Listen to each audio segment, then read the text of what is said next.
জোর করে করতালি দেবেন। বিবেক সিং উর্ফ গুল্লু একেবারে দুর্গাপুরের গর্বের আমাদের ছেলে। আর তারই সাথে সাথে বরণ এবং বরণের সাথে সাথে গুল্লুর কাছে আরও একটি গুরুত্বপূর্ণ প্রশ্ন নিয়ে যাব।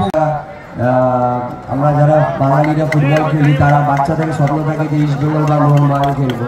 সো এটা আমারও একটা স্বপ্ন ছিল। সো অবভিয়াসলি খুবই ভালো লেগেছিল।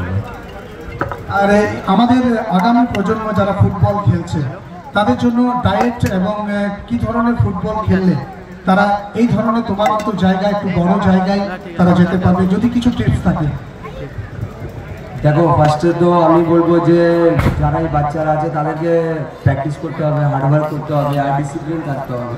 ঠিক আছে, এখন আমরা এই খেপ খেলছি, বাট এই খেপটা কিছু টাইমের জন্য খেলতে হবে। বাট এই জায়গাটা যখনই তুমি একটা প্ল্যাটফর্ম পাবে, এই জায়গাটা তোমাকে ছাড়তে হবে যদি তুমি বড় জায়গায় যেতে চাও। Thank you so much, and best of luck for second semester.